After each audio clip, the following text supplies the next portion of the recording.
जगन्नाथ। आजिर प्रश्न है रावण कहीं सीतांकर सतीत्व नष्ट कर नथिले। रामायण राम अयन जस्य रामायण।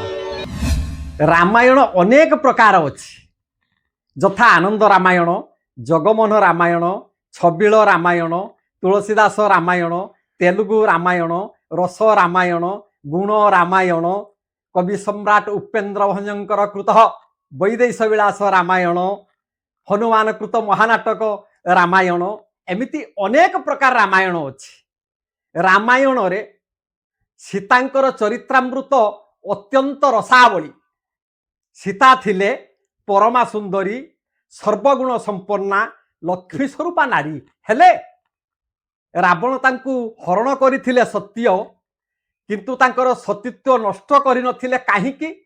वाल्मीकि रामायण कौन कहउछंती आसंतु ये संपर्क रे ही भिडियोटी को श्रवण करिबा। हो आज्ञा एही भिडियोटी को संपूर्ण देखंतु मोर अनुरोध। दिने स्वर्गपुररु रंभा अप्सरी गगन मार्ग रे उड़ी उड़ी की जाउथिबा समय रे भीषण प्रतापी रावणर दृष्टि पड़िला। जेतेबेले रावण से रंभा अप्सरी को देखिले असंभाळ हेई पड़िले, कामबाणरे से प्रपीड़ित हेई पड़िले। तेणु तांको सहित श्रृंगार करने इच्छा प्रकाश कले। मन मध्यरे रावण चिंता करुछंती, भाग्य बसे पुंस नेत्र पड़िला, लोह चुंबक पराए जोड़िला। लावण्यवती रे कवि सम्राट उपेन्द्र भंज कहिथिले, जेतेबेले रावणर नेत्र रंभा अप्सरी उपरे पड़िला, चुंबक जो भली लुहा को टाणे, सही परी रावणर नेत्रटा से रंभा अप्सरी उपरे जोड़िकी रहिला, आउ ता आखिर पलक पड़िला नाही।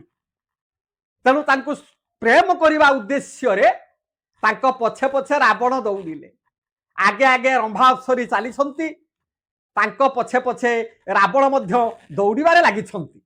एमिति अनेक पथ अतिक्रम कला परे रावण जाई रंभा अप्सरी पाखरे पहुंची कहिले, तमे मते प्रेमदान दियो। सेथिरे रंभा अप्सरी आउ सम्मत हेले नाही, किंतु रावण तार सतीत्व को बलात्कार करी नष्ट करिदेले। रंभा अप्सरी आउ उपाय किछि पाइलेनी, निरुपाय हेई गले। तेणु से ब्रह्मपुर को गले ब्रह्मांक पाखक। रंभा अप्सरी ब्रह्मपुर रे पहुंची ब्रह्मा को निवेदन कले, हे चतुर्मुख ब्रह्मा, रावण मोर सतीत्व नष्ट करिछंती, तेणु आपण एहार प्रतिकार करंतु।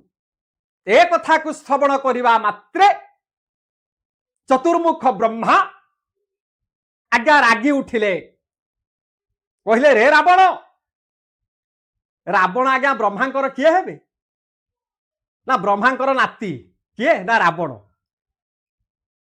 ब्रह्मांकर नाती होउछंती रावण। तेणु तांको नाती को सी अभिशाप दउछंती, तू जदि पर नारीर सतीत्व नष्ट करिबु, सही दिन तोर मृत्यु हब। जो दिन तू पर नारीर सतीत्व को नष्ट करने को चाहिए सही दिन तोर मृत्यु हब। ए कथा लंकाधिपति रावण जानी थिला। ब्रह्मा तांको अभिशाप देइथिले। सेहिथि पई सीतांको हरण करी अशोक वन रे रखी रावण मा रूपरे से पूजा करुथिला। ओं सर्वमंगल्य मांगल्ये शिवे सर्वार्थ साधिके शरणे त्रयंबिके गौरी नारायणी नमोस्तुते। हो मोर दर्शक बंधु, यही कारण जुगु आज लंकाधिपति रावण सीतांकर सतीत्व नष्ट कर नथिले। एही भिडियोटी आपनकु केमिति लागिला मते कमेंट्स माध्यम रे जणाइबे। आसंता भिडियो रे आपनक सहित साक्षात हेबो। मु रहिली, धन्यवाद। जय जगन्नाथ।